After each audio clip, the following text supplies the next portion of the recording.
going to start off with some bold predictions. We like to come in hot, set the tone for a good show for you guys. So, B-Mac, I'm going to toss it to you. What kind of heat do you got for us in Week 16 here?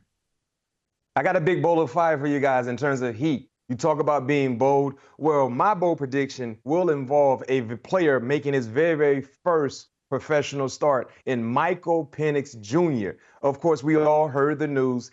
They demoted Kirk Cousins. They went and promoted Michael Penix, making his first start against the New York Giants at home in Atlanta. My bold prediction is Michael Penix will throw at the bare minimum 300 yards, and he will have a total of 4 touchdowns in his very, very first professional start. In a must-win situation, Michael Penix will deliver a must-win individual performance in terms of his first start. Like I said, throw at least 300 yards. He will have a total of 4 touchdowns in his first NFL debut. Let's go, Michael Penix. I love that.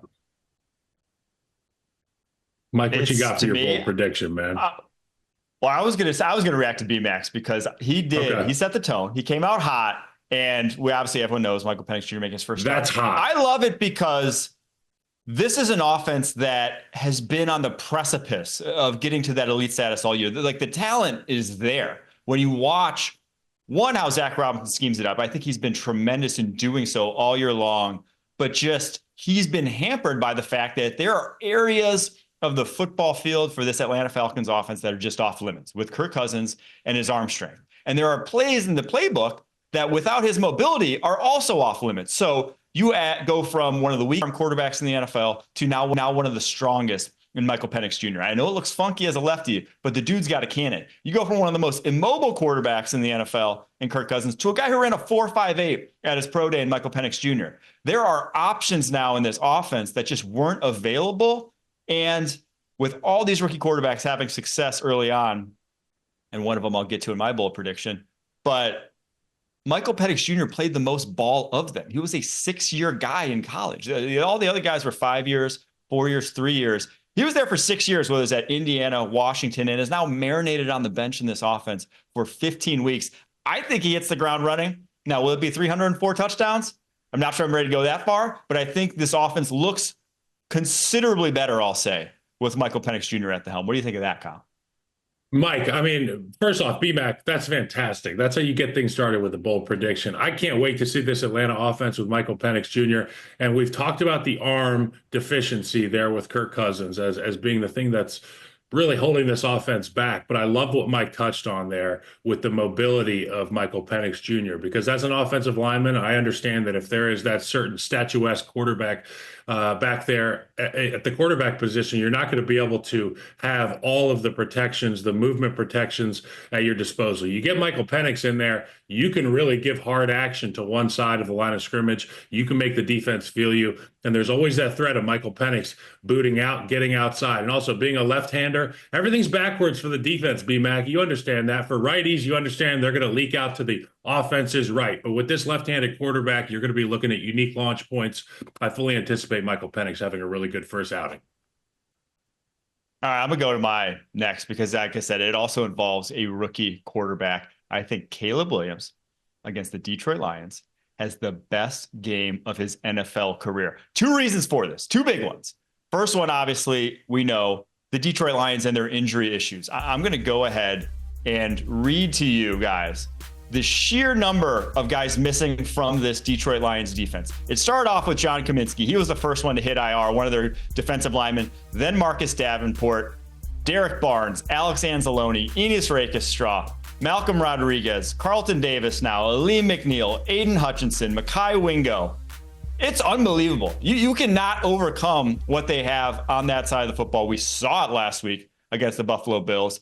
And the other part of this, Caleb Williams, his splits, home versus road this season, have been massive. Some of the biggest of any quarterback in the NFL. His PFF grade at home this year, 72.9. On the road, 52.8. He goes from a competent, quality NFL starting quarterback at home to a disaster on the road. Well, good news is this one's in Soldier. Those 2 reasons, I think, go to my brain says Caleb Williams having the best game of his NFL career. What do you think about that one, Kyle? That one, Well, I think they're going to absolutely need it. And thank you, Mike, for a little good news, on a Thursday morning, because all I've heard is bad things about Caleb Williams and people throwing out his record as a starter as an indicator of the quality of play. And I just point the finger at a couple of these other rookie quarterbacks that ended up being Hall of Famers, Peyton Manning and guys of that like. Also, if you want to talk about wins as a quarterback stat, then Joe Burrow must not be a very good quarterback either. But as it pertains to what you're saying, it is very, very crucial that this team is at home. It's a huge thing. And obviously the injuries of the Detroit Lions, you're going to need that kind of production out of Caleb Williams if you want to match that production of this Detroit Lions juggernaut of an offense, because regardless of how many people are injured on the defensive side of the ball, they are still rolling, and Ben Johnson's still got a headset on. Jared Goff's still under center, and this Lions offense is as dangerous as ever. So if you want to have a chance, Caleb's going to have a field day, which leads me to my next point. Field days. Yeah. You know who's going to have a field day? Saquon freaking Barkley against the Washington Commanders. And there's a number of reasons for this. First and foremost, you got to understand that at the beginning of the season, with Jaden Daniels taking the world by storm, people were talking about him being the best player in the NFC East, let alone they had him in the Rookie of the Year conversation from the very beginning. But I heard rumblings of MVP. Well, this guy, Saquon Barkley, he knows he's not going to win the MVP. So now it's the NFC East MVP. That's what it comes down to. And this guy's going to come out there rolling. They're going to hand him the football a number of times. And we know it only takes a few for this guy to get up there. I think he goes for $175. And he hasn't been the numbers haven't been gaudy recently, but we've also seen a different looking Philadelphia Eagles offense. They've thrown the football, they've involved other stars, but this is the NFC East, baby. You got to pound the rock, keep the ball out of that other superstar's hands. That's Jaden Daniels. Keep the ball out of his hands. How are you going to do that? Sustain long drives, give the ball to Saquon Barkley, and let him chop the tree down. Dan Quinn's defense, they struggle against the run, and we know that they want to expose the weaknesses of that Commanders team, and I fully anticipate the offense to lean heavily on Saquon Barkley as they have so many times before. And that would be right on cue with Saquon, because to your point, the last few weeks, he's been rather quiet. So we're looking for that Los Angeles Rams-like performance, breaking off a few 50 or 60-yard runs. And to your point as well, Kyle, that has been an issue for the Commanders defensively in terms of run defense. You're playing against one of the more explosive running backs in the National Football League, one of the best offensive line units in the National Football League. And don't forget, in terms of what the Philadelphia Eagles are looking, it's not just about their division. They have that division. They're trying to get the number one spot. So the sense of urgency should be there for them from start to finish, knowing right now they're chasing the Detroit Lions. When you look at the Detroit Lions, to your point, Mike, I think it will be a back and forth affair with Detroit and Chicago because of everything you alluded to. Chicago, they're a much better offense at home. And then with all the injuries on the defensive side for the Detroit Lions, Jared Goff, his offense will be forced to score points. So you never know what that can happen, how that can shake out. But for Philly, you got to get things going. Do not play around with your food. Get off to a fast start. And if you want to give Saquon the opportunity to put forth MVP-like numbers,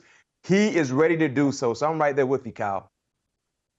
Correct me if I'm wrong, Kyle, but I think we sat here a month and a half ago in this same studio that we're in, obviously being the 3 box.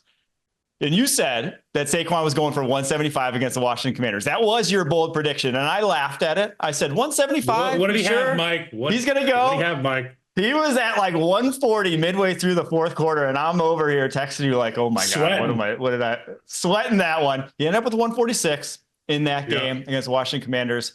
But I will say Jonathan Allen designated for return this week. Now, I don't know if he plays. That's obviously the Washington Commanders defensive tackle. If he does play, that'll be a massive help for this Commanders defense, getting healthy, getting back at the right time, because obviously Marshawn Lattimore came back last week. But I do agree, if there's a mismatch of where the Eagles' strength matches up against the Commanders' weakness, it's that O-line flexing on that Washington Commanders defensive line. They're going to pound the rock again in this game the same way they did the last game. So if I were to rank these based off of most likely to come true this weekend, I think the Packers fan in me has to say Saquon 1, Penix 2, and then Caleb 3. Unfortunately, have to give my own as number 3. But those are our bold predictions.